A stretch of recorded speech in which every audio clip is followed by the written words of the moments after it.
إن الحمد لله نحمده ونستعينه ونستغفره ونعوذ بالله من شرور أنفسنا ومن سيئات أعمالنا من يهده الله فلا مضل له ومن يضلل فلا هادي له وأشهد أن لا إله إلا الله وحده لا شريك له وأشهد أن محمدا عبده ورسوله اللهم صل على محمد وعلى آل محمد كما صليت على إبراهيم وعلى آل إبراهيم إنك حميد مجيد اللهم بارك على محمد وعلى آل محمد كما باركت على إبراهيم وعلى آل إبراهيم إنك حميد مجيد أما بعد فإن خير الحديث كتاب الله وخير الهدي هدي محمد صلى الله عليه وسلم وشر الأمور محدثاتها وكل محدثة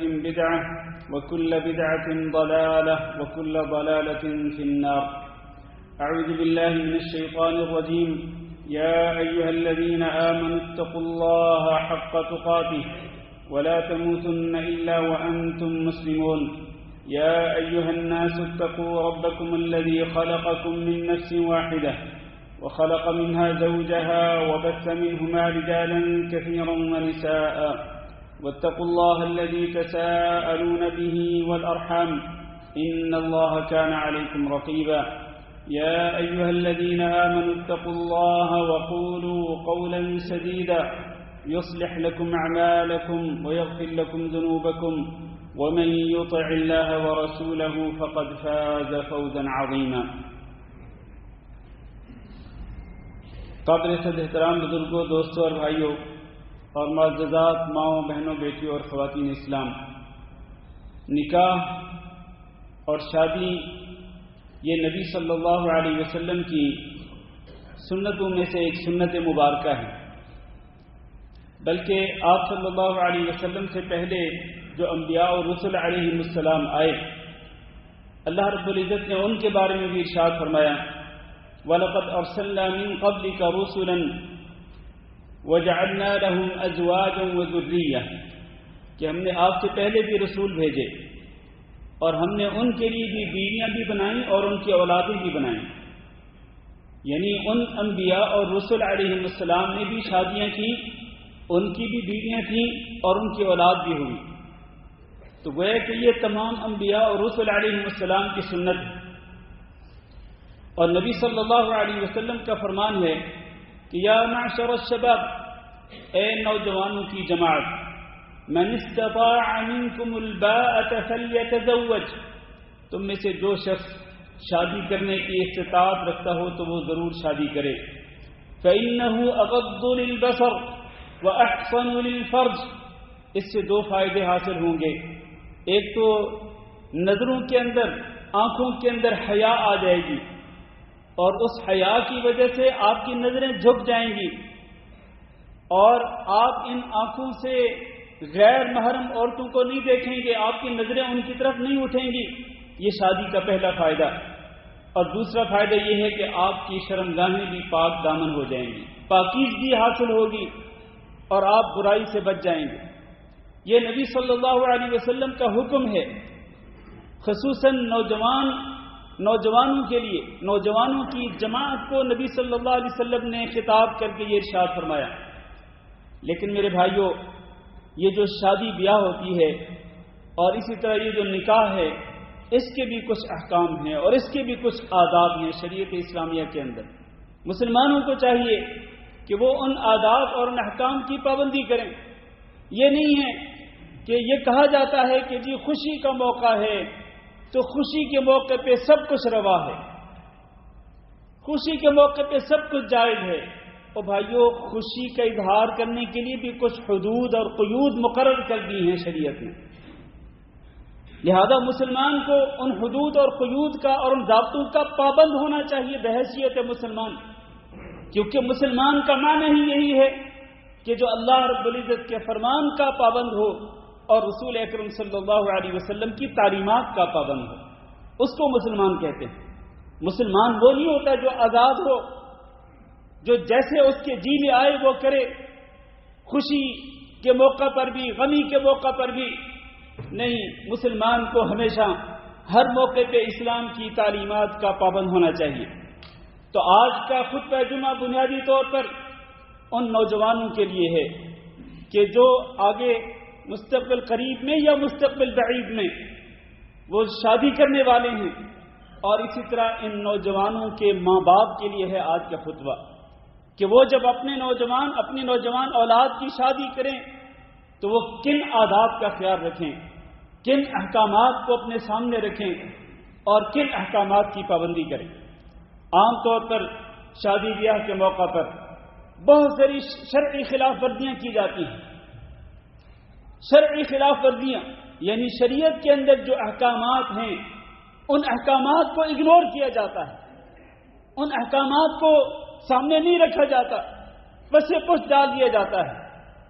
تو وہ شرعی خلاف ورزیاں کیا ہیں اور وہ احکام اور وہ آداب کیا ہیں کہ جو نکاح اور شادی بیاہ کے موقع پر ہمیشہ ایک مسلمان کے مد نظر رہنے چاہیے۔ پہلی بات یہ ہے کہ لڑکی کے جو ماں باپ ہیں وہ اپنی بیٹی کے لیے کس قسم کے لڑکے کو چوز کریں، کس قسم کے لڑکے کا انتخاب کریں اپنی بیٹی کے لیے، اس کے لیے ایک معیار مقرر کر دیا نبی صلی اللہ علیہ وسلم نے۔ آپ نے ارشاد فرمایا اذا خطب الیکم من ترضون دینہ وخلقہ فزوجوہ، جب تمہارے پاس وہ شخص آئے پیغام نکاح لے کر کہ میں آپ کی بیٹی سے نکاح کرنا چاہتا ہوں، جس کے دین کو بھی تم پسند کرتے ہو اور جس کے اخلاق اور کردار کو بھی تم پسند کرتے ہو۔ اس کا معنی یہ ہے کہ جب ماں باپ کے پاس ان کی بیٹی کے لیے نکاح کا پیغام آئے تو وہ سب سے پہلے لڑکے کے بارے میں یہ سوال نہ کریں کہ لڑکا کیا کرتا ہے، لڑکے کا کیا بزنس ہے، کہاں جاب کرتا ہے، کتنی سیلری لیتا ہے۔ سب سے پہلے اس کے جو سورسز ہوتے ہیں انکم کے وہ پوچھے جاتے ہیں۔ لیکن اللہ کے نبی صلی اللہ علیہ وسلم مجھے اور آپ کو یہ حکم دے رہے ہیں کہ آپ سب سے پہلے کیا سوال کریں؟ دین کے بارے میں، اس کا عقیدہ کیسا ہے، موحد ہے یا وہ شرک کرتا ہے یا وہ بدعات کے اندر ملوث ہے، نماز کا پابند ہے، سودی لین دین تو نہیں کرتا، سگریٹ نوشی تو نہیں کرتا اور میوزک تو نہیں سنتا۔ اس قسم کے سوالات دین کے بارے میں کرنے چاہیے۔ یہ تعلیمات ہیں ہمارے نبی صلی اللہ علیہ وسلم کی۔ اذا جاءکم من ترضون دینہ وخلقہ، جس کے دین کو تم پسند کر لو۔ کیسے پسند کرو گے؟ ظاہر ہے اس کے بارے میں پوچھ گچھ کرو گے، اس کے بارے میں سوال کرو گے اور تحقیق کرو گے دینی اعتبار سے، اور اس کے اخلاق اور کردار کے حوالے سے پوچھو گے۔ جب تم پسند کر لو دین اور اخلاق کو، اس کے سورسز کو نہیں، اس کے خاندان کو نہیں، دین اور اخلاق کو پسند کر لو، تو پھر اس کے سورسز کو رکاوٹ نہ بناؤ، اس کی جاب کو رکاوٹ نہ سمجھو، بلکہ فزوجو، دین اور اخلاق اور کردار پسند آ گیا اس سے اپنی بیٹی کی شادی کر دو۔ اور آگے جو الفاظ ہیں حدیث میں ذرا وہ توجہ سے سنیے، کانوں کی کھڑکیاں، معذرت کے ساتھ کانوں کی کھڑکیاں کھول کے سنیے۔ نبی صلی اللہ علیہ وسلم نے فرمایا الا تفعلوا، اگر تم ایسے نہیں کرو گے، اپنی بیٹی کے لیے کس کو چوز کرنا ہے جو معیار نبی صلی اللہ علیہ وسلم نے مقرر کر دیا، اگر تم اس معیار کو اگنور کرو گے پھر کیا ہوگا؟ تکن فتنۃ فی الارض وفساد عریض، زمین کے اندر فتنہ بپا ہوگا اور بہت بڑا فساد مچ جائے گا۔ آج ہم دیکھ رہے ہیں زمین کے اوپر یہ فتنہ فساد ہمیں نظر آ رہا ہے۔ یہ کیوں ہے؟ اس لیے کہ ہم نے دین کی تعلیمات کو اگنور کر دیا ہے۔ ایک تو یہ معیار ہو گیا کہ لڑکا کس قسم کا چننا ہے، کس قسم کا لڑکا پسند کرنا ہے، اور دوسرا لڑکی کس قسم کی پسند کرنی ہے، اس کے لیے بھی نبی صلی اللہ علیہ وسلم نے معیار مقرر کر دیا۔ فرمایا تنکح المرأة لأربع لجمالها ولحسبها ولمالها ولدینها۔ عام طور پر لڑکی سے 4 وجوہات کی بنا پر نکاح کیا جاتا ہے، یا تو اس کے حسن و جمال کی وجہ سے، یا پھر اس کے حسب و نسب کی وجہ سے، خاندان کی وجہ سے، یا پھر اس کے مال کی وجہ سے کہ لڑکی کے ماں باپ بڑے مالدار ہیں، بڑا مال آئے گا اس لڑکی کے ساتھ، بہت بڑا جہیز لائے گی یہ لڑکی. یہ چیزیں دیکھی جاتی ہیں، آج نوٹ کی جاتی ہیں. اور چوتھی چیز وہی دین یہاں، دین کی وجہ سے بھی عورت کے ساتھ نکاح کیا جاتا ہے. مطلب ترجیح دینے کی جو وجوہات ہیں وہ 4 ہیں. یا تو حسن و جمال کی وجہ سے کسی عورت کو ترجیح دی جائے گی، یا اس کے حسب و نسب کی وجہ سے، یا اس کے مال کی وجہ سے، یا اس کے دین کی وجہ سے. ان 4 میں سے کس کو ترجیح دینی ہے؟ اللہ کے نبی نے فرمایا فاظفر بذات الدین تربت یداک، تمہارے ہاتھ خاک آلود ہو جائیں، تم نے دین والی لڑکی کو ہی پسند کرنا ہے. اور ادھر لڑکے کے لیے بھی یہی معیار، ادھر لڑکی کے لیے بھی یہی معیار ہے. ادھر بھی مال اور دولت کو نہیں دیکھنا، ادھر بھی مال اور دولت کو نہیں دیکھنا. جہاں تک حسن و جمال کا تعلق ہے، حسن و جمال ایک اچھی چیز ہے، اچھی خوبی ہے، لیکن میرے بھائیوں یہ وقت کے ساتھ ساتھ یہ خوبی ختم ہو جاتی ہے. آخر کار جو حقیقت میں جو حسن و جمال ہے وہ دین کا حسن و جمال ہے. اصل خوبصورتی دین کی خوبصورتی ہے، شکل و صورت کی نہیں. اصل خوبصورتی دین کی ہے، اس کو ترجیح دینی چاہیے. میرے عزیز بھائیوں، یہ دونوں جو معیار مقرر کر دیے نبی صلی اللہ علیہ وسلم نے لڑکے کو چوز کرنے کے لیے اور اسی طرح لڑکی کو چوز کرنے کے لیے، آج ان دونوں چیزوں کو اگنور کیا جاتا ہے، جس کی وجہ سے آج بہت سارے مسائل پیدا ہو رہے ہیں. قوموں کے اندر، معاشروں کے اندر، خاندانوں کے اندر بڑی الجھنیں پیدا ہو رہی ہیں. لہذا ہمیں ہمیشہ ان دونوں چیزوں کو سامنے رکھنا چاہیے، ان دونوں حدیثوں کو اپنے سامنے رکھنا چاہیے. آگے بڑھتے ہیں. شادی بیاہ کے لیے سب سے پہلے جو مرحلہ ہوتا ہے وہ منگنی کا ہوتا ہے کہ بات چیت طے کرنی ہے. بات چیت طے کرتے ہوئے کن آداب اور کن احکام کا خیال رکھنا چاہیے؟ سب سے پہلی بات یہ ہے کہ اگر لڑکے والے لڑکی کو پسند کر لیں اور وہ چاہیں کہ لڑکا لڑکی کو دیکھنا چاہتا ہے تو یہ ان کا حق ہے. یہ لڑکے کا حق ہے کہ لڑکا لڑکی کو دیکھ سکتا ہے، اور اس کی ماں باپ کو اجازت دینی چاہیے. لڑکی کے ماں باپ کو. نبی صلی اللہ علیہ وسلم کے پاس حضرت مغیرہ بن شعبہ رضی اللہ تعالیٰ عنہ آئے. کہنے لگے اللہ کے رسول، میں نے ایک عورت کو پیغام نکاح بھیجا ہے. نبی صلی اللہ علیہ وسلم نے فرمایا انظرت الیہا، کیا تم نے اس کو دیکھا ہے؟ قلت لا، میں نے کہا نہیں دیکھا. قال فانظر الیہا، آپ نے حکم دیا کہ جاؤ اس لڑکی کو دیکھو. فإنه أجدر أن يؤجم بينكما، اس سے فائدہ یہ حاصل ہوگا کہ اگر تم اس کو پسند کر لو گے تو پھر تمہارے درمیان جو محبت ہوگی وہ پائیدار ہوگی، وہ ہمیشہ کے لیے وہ محبت قائم رہے گی، وہ پھر ختم نہیں ہوگی. اور اسی طرح دوسری حدیث میں ہے، حضرت جابر رضی اللہ تعالیٰ عنہ بیان کرتے ہیں کہ نبی صلی اللہ علیہ وسلم نے ارشاد فرمایا کہ تم میں سے کوئی شخص جب کسی عورت کو پیغام نکاح بھیجنا چاہے تو وہ اس عورت کو دیکھے اور اس طرح دیکھے کہ جس سے اس کے دل کے اندر محبت پیدا ہو، رغبت پیدا ہو کہ میں اس سے نکاح کر لوں، یہ میرے لیے بہتر ہے. حضرت جابر کہتے ہیں میں نے ایک لڑکی کو پیغام نکاح بھیجا، پھر اس کے بعد نبی صلی اللہ علیہ وسلم کی حدیث پر عمل کرتے ہوئے میں چھپ کے کوشش کرتا تھا کہ کسی طرح میں اس لڑکی کو دیکھ لوں. کہتے میں نے اس کو دیکھا تو اس کے بعد میں نے اس سے شادی کی. یہ دونوں حدیثیں اس بات کی دلیل ہیں کہ اگر لڑکا لڑکی کو دیکھنا چاہے تو ماں باپ کو رکاوٹ نہیں بننا چاہیے. لیکن اس میں بھی میرے عزیز بھائیوں، ماں باپ جو ہیں وہ لڑکی کے اندر اگر کوئی عیب ہوں، اور عیب ہوتے ہیں عموماً ہر انسان کے اندر عیب ہوتے ہیں، مردوں کے اندر بھی ہوتے ہیں، عورتوں کے اندر بھی ہوتے ہیں، اور اگر اللہ رب العزت کی طرف سے کوئی اس قسم کا عیب ہو تو وہ عیب چھپانا نہیں چاہیے، اس پہ پردہ نہیں ڈالنا چاہیے. اس لیے کہ نبی صلی اللہ علیہ وسلم کے شاد گرامی ہے من غشنا فلیس منا، جو ہم سے دھوکہ کرے گا وہ ہم میں سے نہیں ہے. آج کل شادی بیاہ کے موقع پر، منگنی کے موقع پر جب بات چیت طے ہو رہی ہوتی ہے، رشتہ طے ہو رہا ہوتا ہے، تب بھی کئی باتوں کو چھپانے کی کوشش کی جاتی ہے. نہ صرف لڑکی والوں کی طرف سے بلکہ لڑکے والوں کی طرف سے بھی کئی باتوں کو چھپانے کی کوشش کی جاتی ہے، بلکہ صاف طور پر جھوٹ بھی بولا جاتا ہے. صاف طور پر جھوٹ بھی بولا جاتا ہے لڑکے والوں کی طرف سے بھی اور لڑکی والوں کی طرف سے بھی، اور بہت کم لوگ ہیں جو اس جھوٹ سے بچے ہوئے ہیں. لہذا جھوٹ اور دھوکہ اور فراڈ سے انسان کو بچنا چاہیے. جو بھی چیز ہو وہ صاف بتا دینی چاہیے. اور اسی طرح سے اگر معاملہ طے ہو جائے نکاح کا معاملہ طے ہو جائے تو اس کے بعد اس کا یہ مطلب نہیں کہ پھر لڑکی اور لڑکے کو اجازت ہے کہ وہ جہاں چاہیں، جس ریسٹورنٹ پہ جائیں، جس ہوٹل پہ جا کے وہ کافی پئیں، چائے پئیں، دونوں خلوت میں ملاقاتیں کرتے رہیں.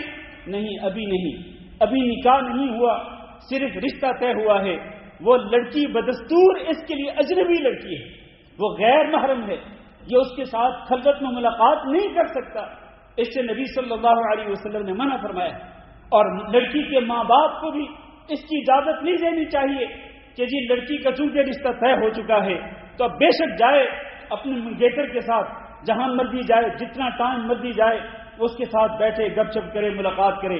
آج کے لیے بہانے بنائے جاتے ہیں، اور جی نکاح کا معاملہ، شادی کا معاملہ ہے، زندگی گزارنی ہے تو اس سے پہلے ضروری ہے کہ انڈرسٹینڈنگ ہو. اور اللہ کے بندو، انڈرسٹینڈنگ اس طرح سے نہیں ہوگی، پیار و محبت دونوں کے درمیان اس طرح پیدا نہیں ہوگا کہ آپ شریعت کے احکام کو اگنور کریں اور اس کو پیچھے ڈال دیں. اور شریعت کے احکام کو اگر مد نظر نہیں رکھیں گے، میں اللہ کی قسم کھا کے کہتا ہوں، یہ بے شک 100 مرتبہ ملاقاتیں کر لیں، نکاح بھی ہو جائے گا، شادی بھی ہو جائے گی، لیکن اس نکاح کے اندر کوئی برکت نہیں ہوگی، اس شادی کے اندر کوئی برکت نہیں ہوگی، اور بہت قریب وہ رشتہ ٹوٹنے کے قریب پہنچ جائے گا. اس کی وجہ کیا ہے؟ وجہ یہ ہے کہ شروع سے ہی شریعت کے احکام کی پابندی نہیں کی گئی.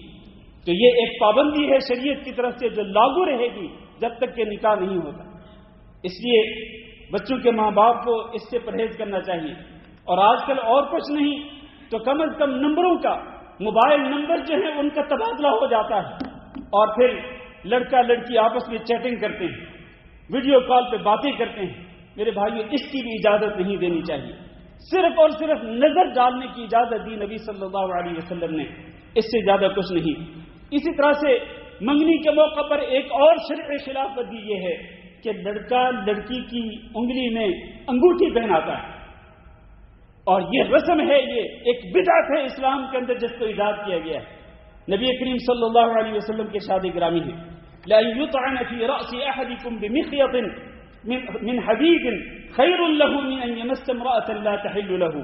اگر کسی انسان کے سر میں ایک لوہے کی بہت بڑی سوئی اگر اس کے سر میں ماری جائے، ایک لوہے کی بڑی سوئی جو ہے وہ اس کے سر میں ماری جائے اور اس کو زخمی کر دیا جائے اس سوئی کے ذریعے، یہ اس کے لیے بہتر ہے اس سے کہ وہ کسی ایسی عورت کو ٹچ کرے جو اس سے مصافحہ کرے کہ جو اس کے لیے حلال نہیں. ظاہر ہے ابھی اس لڑکی سے نکاح نہیں ہوا، یہ اس کے لیے حلال نہیں ہوئی، ابھی تو صرف نکاح کا معاملہ یا شادی کا معاملہ طے ہو رہا ہے، بات چیت پکی ہو رہی ہے.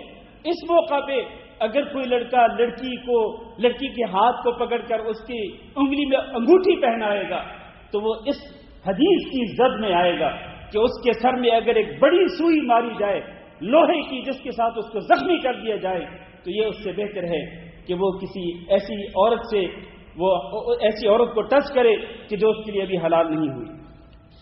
اب آگے چلتے ہیں میرے عزیز بھائیوں. نکاح کے موقع پر بعض شرعی خلاف ورزیاں ہوتی ہیں، ان میں سے ایک شرعی خلاف ورزی یہ ہے کہ بعض اوقات لڑکی کو اس کے سرپرست کی اجازت حاصل نہیں ہوتی اور لڑکی اپنے سرپرست کی، اپنے ولی کی اجازت کے بغیر نکاح کرتی ہے.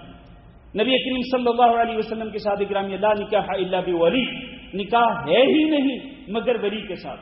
اور دوسری حدیث میں واضح ترین الفاظ کے ساتھ ارشاد فرمایا کہ جو عورت بغیر ولی کی اجازت کے نکاح کرتی ہے اس کا نکاح باطل ہے، اس کا نکاح باطل ہے، اس کا نکاح باطل ہے. اس لیے آج کل جو کورٹ میرج ہوتی ہے ولی کی اور سرپرست کی اجازت کے بغیر، جو لڑکیاں گھروں سے بھاگ جاتی ہیں اور کورٹ میں جا کر وہ نکاح کروا لیتی ہیں، ان کا نکاح اس حدیث کے مطابق باطل ہے، باطل ہے، باطل ہے. اس کے بعد وہ جو زندگی گزاریں گے ان کی زندگی حرام زندگی ہوگی، ان کی زندگی زنا والی زندگی ہوگی. اس لیے میرے بھائیوں یہ مسئلہ سمجھنا چاہیے، نوجوان لڑکیوں کو بھی اور لڑکیوں کے ماں باپ کو بھی سمجھنا چاہیے کہ یہ معاملہ اتنا آسان نہیں ہے. تو لہذا اور بعض اوقات یہ یہاں تک نوبت کیوں پہنچتی ہے، میں اس کی ایک وجہ بھی بیان کرتا چلوں. بعض اوقات ماں باپ کی ایک غیر معقول جو ضد ہوتی ہے اس کی وجہ سے بھی لڑکیاں اس قسم کا قدم اٹھانے پہ مجبور ہو جاتی ہیں. ماں باپ ضد کرتے ہیں، خواہ ضد کرتے ہیں کسی شرعی عذر کے بغیر یا کسی معقول ریزن کے بغیر، وہ ضد کرتے ہیں.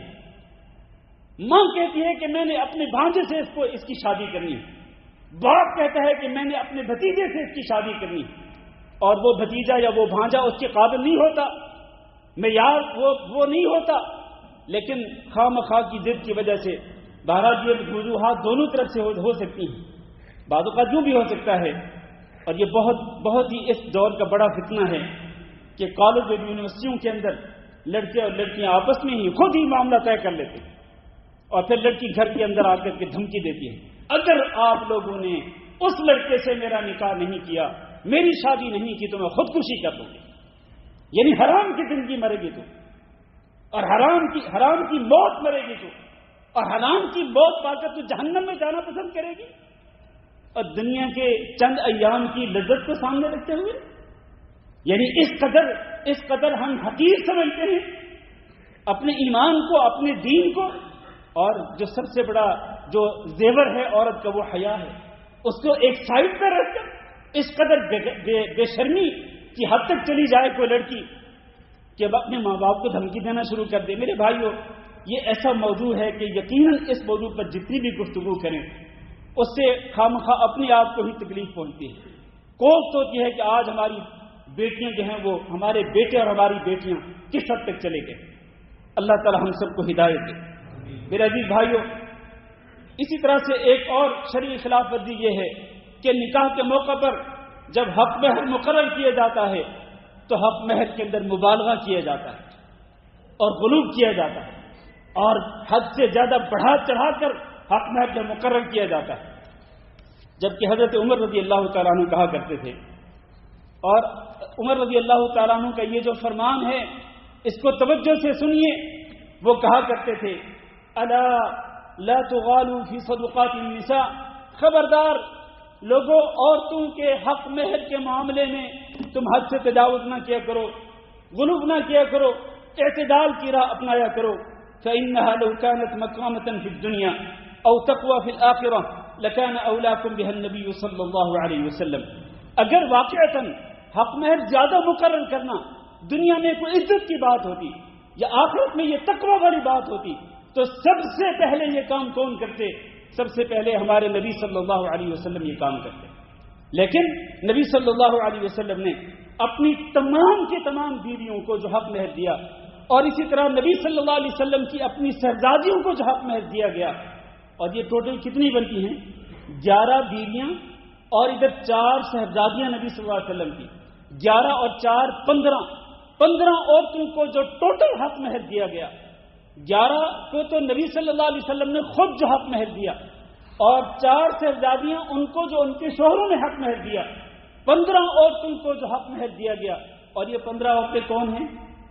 نبی صلی اللہ علیہ وسلم کی بیویاں ہیں، ازواج مطہرات، جو کہ تمام مومنوں کی مائیں ہیں.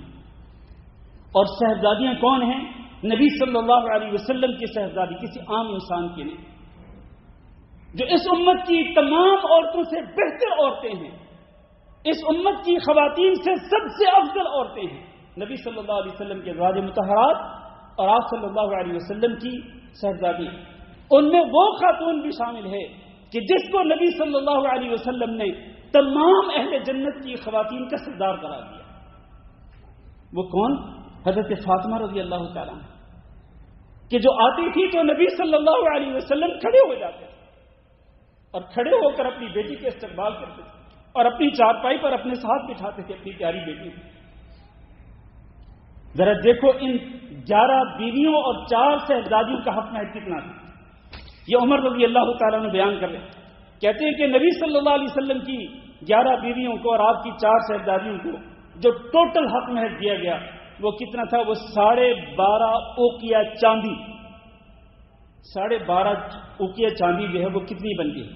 اس کو آج کے حساب سے اگر دیکھیں تو یہ 1485 گرام چاندی بنتی ہے. 1485 گرام چاندی. اور ادھر 15 عورتیں ہیں. اس کا مطلب یہ ہے کہ ایک عورت کو پورا 100 گرام چاندی بھی نہیں ملی. 100 گرام بھی اگر رکھ لینا تو یہ تقریباً 8.5 تولے چاندی بنتی ہے. چاندی میں سونا نہیں کہہ رہا، 8.5 تولے چاندی. اور اگر آج کے حساب سے چاندی کی قیمت کو دیکھ کر اگر آپ حساب لگائیں تو 8.5 تولے چاندی کی قیمت تقریباً 25 دینار بنتی. یہ تو وہ حق مہر ہے جو نبی صلی اللہ علیہ وسلم نے اپنی بیویوں کو دیا اور آپ کی صاحبزادیوں کو دیا گیا. اور آج مبالغے کیے جاتے ہیں, حد سے تجاوز کیا جاتا ہے. اللہ کے بندو, نبی صلی اللہ علیہ وسلم کا جو فرمان ہے اس کو اپنے ذہن میں رکھیں. آپ نے فرمایا خیر الصداق ایسرہ, بہترین حق مہر وہ ہے جو آسانی سے دیا جا سکتا ہے. جو شخص آسانی سے جتنا حق مہر دے سکتا ہے اتنا ہی دے. یہی حق مہر جو ہے وہ سب سے بہتر ہے نبی صلی اللہ علیہ وسلم کی حدیث کے مطابق. ہمارے پاس وقت بہت کم ہے. ان مسائل میں ایک مسئلہ یہ بھی ہے کہ بعض اوقات حق مہر مقرر کر دیا جاتا ہے لوگوں کو دکھلانے کے لیے کہ فلاں شخص نے اتنا حق مہر لکھوایا ہے, نکاح نامے کے اندر مقرر کیا ہے, اس کا باقاعدہ اعلان کیا جاتا ہے بہت زیادہ مقرر کر کے, جبکہ اس بندے کی نیت میں خلل ہوتا ہے, اس کی نیت میں فتور ہوتا ہے کہ میں نے اس کو دینا کوئی نہیں, دوں گا تو تھوڑا سا دے دوں گا, باقی معاف کروا لوں گا. نیت کے اندر فتور ہوتا ہے. نبی صلی اللہ علیہ وسلم کا فرمان ایسے حضرات بھی سن لیں جن کے دلوں کے اندر فتور ہوتا ہے, نیتوں کے اندر. اللہ کے نبی صلی اللہ علیہ وسلم نے فرمایا ایما رجل تزوج امرأة, جو مرد, یہ حدیث مرد کے حوالے سے ہے, جو مرد کسی عورت سے وہ نکاح کرے, شادی کرے, اس حق مہر کے بدلے میں جو چاہے زیادہ ہو یا کم ہو, لیکن لیس فی نفسه ان یؤدی الیہا حقها, اس کے دل میں یہ ہے کہ میں نے اس کو ادا نہیں کرنا, بس لکھوا دیتا ہوں, بتا دیتا ہوں نکاح خان کو کہ میں نے اتنا حق مہر دینا ہے لیکن میں دوں گا نہیں. جس کی نیت کے اندر یہ فطور ہوتا ہے, اللہ کے رسول فرماتے ہیں خدعها, یہ بندہ اس عورت کو دھوکہ دینے والا ہے. فمات ولم يرد الیہا حقها لقی اللہ یوم القیامت وهو زان, جب اس پر موت آئے گی, موت آنے تک اس نے اس عورت کو اس کا حق ادا نہیں کیا, تو قیامت کے دن جب یہ اللہ رب العزت کی بارگاہ میں پیش ہوگا تو یہ زانی اور بدکردار کے طور پر پیش ہوگا. یہ معاملہ اتنا سنگین ہے میرے عزیز بھائیو حق مہر کا. اللہ تعالیٰ نے قرآن مجید میں بھی ارشاد فرمایا وَآتُوا النِّسَاءَ صَدُقَاتِهِنَّ نِحْلَةً, کہ عورتوں کو ان کے حق مہر خوشی خوشی دے دیا کرو, ان کے حق مہر. اس سے یہ بھی ثابت ہوتا ہے کہ حق مہر خود اس عورت کا ہوتا ہے جس کی شادی ہو رہی ہے, حتیٰ کہ اس حق مہر کے اندر اس عورت کے یا اس لڑکی کے ماں باپ کا بھی کوئی حق نہیں ہوتا ہے.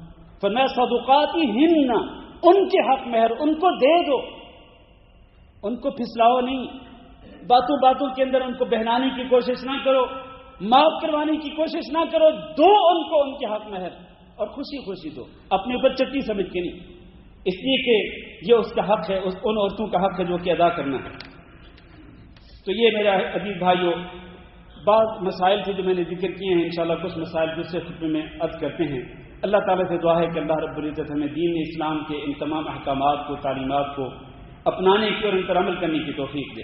استغفر اللہ لی ولکم ولسائر المسلمین فاستغفروہ انہ هو الغفور الرحیم.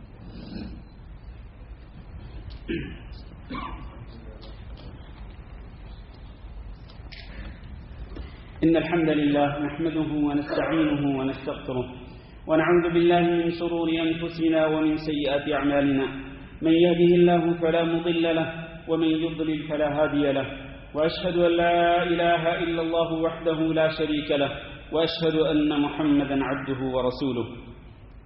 اللهم صل على محمد وعلى آل محمد كما صليت على إبراهيم وعلى آل إبراهيم إنك حميد مجيد. اللهم بارك على محمد وعلى آل محمد كما باركت على إبراهيم وعلى آل إبراهيم إنك حميد مجيد.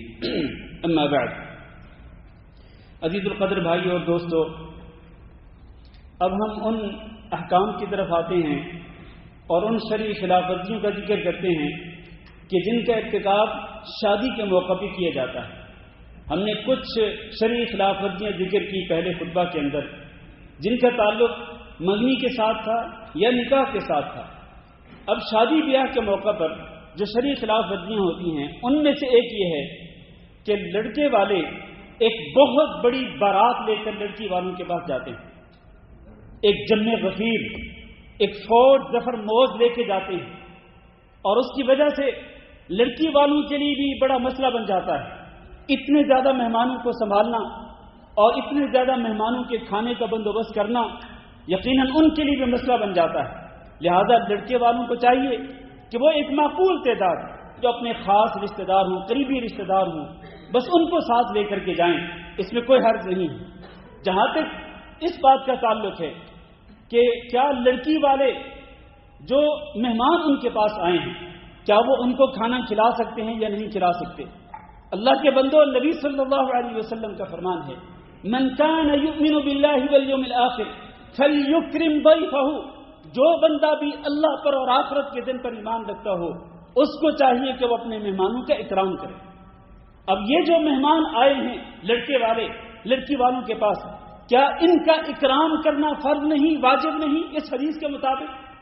اور میرے بھائیو، اللہ کے رسول کا فرمان یہی ہے اللہ پر اور آخرت کے دن پر ایمان رکھتے ہو تو پھر اپنے مہمانوں کا اکرام کیا کرو.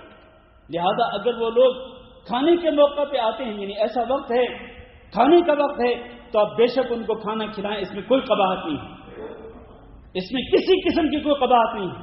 ہمارے بعض لوگ اس طرح کا دعویٰ کرتے ہیں کہ یہ کہاں سے ثابت ہے، یہ یہاں سے ثابت ہے کہ اللہ کے رسول صلی اللہ علیہ وسلم نے مہمانوں کا اکرام کرنے کا حکم دیا ہے. اور یہ بھی آپ کے مہمان ہیں جو آپ کے پاس آئے ہیں آپ کی بیٹی کی رخصتی کے لیے. اسی طرح ایک اور شرعی خلافت بھی یہ ہوتی ہے کہ لڑکے والوں کی طرف سے باقاعدہ جہیز کا مطالبہ کیا جاتا ہے، ڈیمانڈ کی جاتی ہے ان سے، اور ان کی طاقت سے بھی زیادہ ان کو مکلف کیا جاتا ہے کہ آپ نے اپنی بیٹی کے ساتھ یہ چیز بھی بھیجنی ہے، یہ چیز بھی بھیجنی ہے، فلاں چیز بھی بھیجنی ہے. بلکہ رخصتی سے بھی پہلے وہ جناب ٹرک بھر کے بھیج دیا جاتا ہے وہ سامان کا جو کہ لڑکی کے ساتھ بھیجنا ہوتا ہے ماں باپ نے. اور ظاہر ہے کہ یہ بھی ایک بہت بڑی لعنت ہے. میں اس کو لعنت کہہ رہا ہوں میرے عزیز بھائیوں. کس جہیز کو میں لعنت کہہ رہا ہوں؟ یہ میں اس جہیز کو لعنت کہہ رہا ہوں کہ جو لڑکے والوں کی ڈیمانڈ کے اوپر دیا جاتا ہے، اور پھر جب لڑکی والے ڈیمانڈ کے اوپر جہیز دے دیتے ہیں تاکہ ہماری بیٹی جو ہے وہ خوشی خوشی اپنے گھر میں جا کے رہ سکے، اس کے بعد پھر یہ جہیز لعنت اس اعتبار سے بھی بن جاتا ہے کہ ماں باپ، لڑکی کے ماں باپ کیا سمجھتے ہیں کہ اس بیٹی کا جو وراثت میں جو حق تھا نا وہ اس کو ہم نے دے دیا ہے. چنانچہ اس کے بعد پھر اپنی بیٹی کو وہ وراثت سے بھی محروم کر دیتے ہیں. پھر جب ماں باپ مر جاتے ہیں تو لڑکی کے بھائی کہتے ہیں لڑکی کو، خود لڑکی کے بھائی لڑکی کو کہتے ہیں کہ بیٹا یا بہن، جو تمہیں تمہاری شادی کے موقع پہ ماں باپ نے جو کچھ دے دیا تھا وہی تمہارا حق تھا، اب تمہارے ماں باپ کی وراثت کے اندر تمہارا کوئی حق نہیں. میں اس اعتبار سے اس جہیز کو لعنت سمجھتا ہوں جو لڑکے والوں کی طرف سے ڈیمانڈ کے بعد دیا جائے اور پھر لڑکی کے ماں باپ اس کو وہ وراثت کے حق سے بھی محروم کر دیں کہ ہم نے جو دینا تھا دے دیا. میرے عزیز بھائیوں، ہونا یہ چاہیے کہ لڑکی کے ماں باپ اپنی استطاعت کے مطابق بغیر کسی سے قرض اٹھائے اپنی استطاعت کے مطابق جو وہ گفٹ کرنا چاہتے ہیں اپنی بیٹی کو کر سکتے ہیں. کوئی حد نہیں. اگر کوئی بہت زیادہ مالدار ہے اپنی حیثیت کے مطابق وہ جتنا بھی گفٹ دینا چاہے اپنی بیٹی کو دے سکتا ہے، کوئی حد نہیں. لیکن میرے بھائیوں، آپ نے اس کو گفٹ کیا ہے، آپ نے اپنی جائیداد میں سے اس کو حق وراثت نہیں دیا. حق وراثت تو وہ تب، اس کی حقدار وہ تب ہوگی جب آپ کے اوپر موت آئے. اس لیے ان چیزوں کا ہمیں خیال رکھنا چاہیے. اسی طرح میرے عزیز بھائیوں، بات مختصر کرتا ہوں. شادی بیاہ کے موقع پر جو شرعی خلاف ورزیاں ہوتی ہیں ان میں سے ایک یہ بھی ہے کہ مرد جو ہیں وہ عورتوں جیسی شکل و صورت بناتے ہیں اور عورتیں جو ہیں وہ مردوں جیسی شکل و صورت بناتی ہیں اور ایک دوسرے کے ساتھ تشبیہ ہوتی ہے، جبکہ اللہ رب العزت کی لعنت اور پھٹکار کرتی ہے ایسے مردوں پر اور ایسی عورتوں پر. اسی طرح عورتیں جو ہیں وہ گھروں سے بے پردہ ہو کر کے جاتی ہیں اور اپنے حسن و جمال کی نمائش کرتی ہیں، جبکہ رسول اکرم صلی اللہ علیہ وسلم نے ایسی عورتوں کے بارے میں کیا ارشاد فرمایا کہ جو حسن و جمال کی، اپنے حسن اور اپنی خوبصورتی کی نمائش کرتی ہیں اور وہ اس طرح لباس پہن کے جاتی ہیں کہ لباس تو پہنا ہوا ہے لیکن نعوذ باللہ وہ ایسے معلوم ہوتی ہے جیسے کہ وہ برہنہ ہے، جیسے کہ وہ ننگی عورتیں ہیں.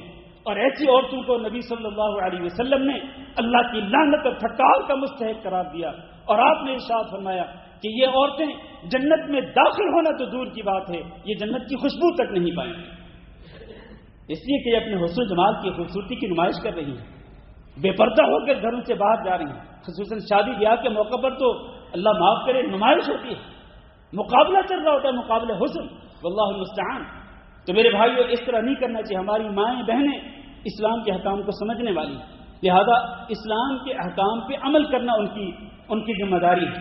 اسی طرح ایک اور معاملہ یہ ہے کہ شادی بیاہ کے موقع پر میوزک چلائی جاتی ہے، گانے چلائے جاتے ہیں، بلکہ شادی والے گھر کے اندر 8 دن پہلے ہی رات کو جناب ڈانس اور گانوں کی جو ہے وہ محفلیں منعقد کی جاتی ہیں۔ 8 دن پہلے یہ پروگرام شروع ہو جاتے ہیں، اور پھر وہ جو پڑوسی ہوتے ہیں ان کا جینا حرام کر دیتے ہیں، ان کا رات کو ان کی نیندیں حرام کر دیتے ہیں، کیونکہ ڈانس پارٹی چل رہی تھی گھر کے اندر۔ تو میرے بھائیو یہ ساری چیزیں جو ہیں وہ خلاف شریعت ہیں، اور اسی طرح گانوں سے اور میوزک سے پرہیز کرنا چاہیے، شادی ہال کے اندر بھی اور اسی طرح گھروں کے اندر بھی۔ یہ شیطان کی آوازیں ہیں جن سے اجتناب و پرہیز کرنا ضروری ہے۔ اسی طرح ایک خلاف ورزی شریعت کی یہ بھی ہوتی ہے کہ مکس گیدرنگ ہوتی ہے۔ شادی ہال کے اندر جہاں پر شادی کا پروگرام ہے وہاں پر مکس گیدرنگ، عورتیں بھی مرد بھی اکٹھے، پردے کا کوئی انتظام نہیں۔ تو میرے بھائیو نبی کریم صلی اللہ علیہ وسلم نے اس سے بھی منع فرمایا، اور اس میں کتنے زیادہ اس کی خرابیاں ہیں، اس کے اندر کتنا فساد ہے آپ اس کا تصور بھی نہیں کر سکتے۔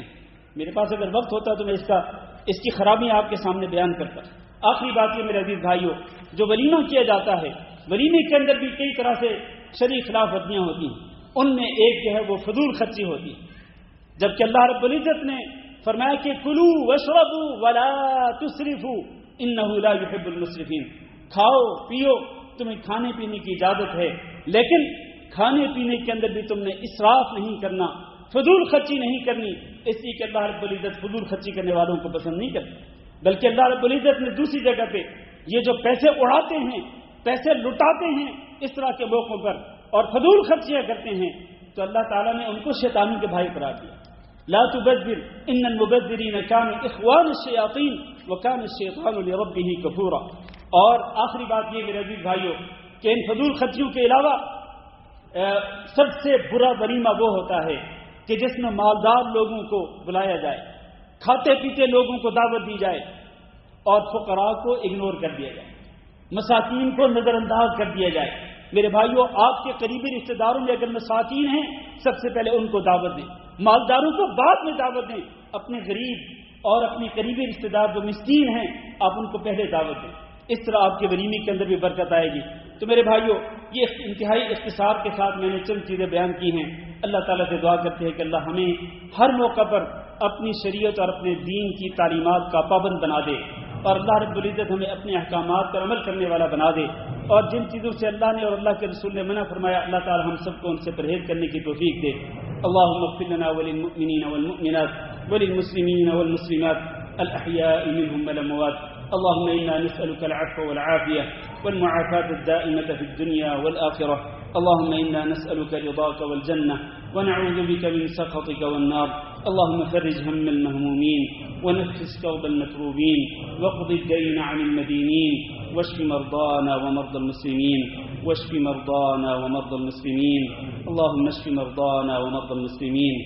اللهم آمنا في أوطاننا واجعل هذا البلد آمنا مطمئنا وسائر بلاد المسلمين. اللهم وانصر عبادك المستضعفين في فلسطين وفي كل مكان.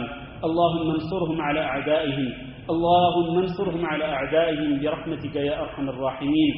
اللهم دمر أعداءك أعداء الدين. اللهم دمرهم وأهلكهم وشتت شملهم إنك على كل شيء قدير. وصل اللهم وسلم على نبينا محمد وعلى آله وأصحابه أجمعين.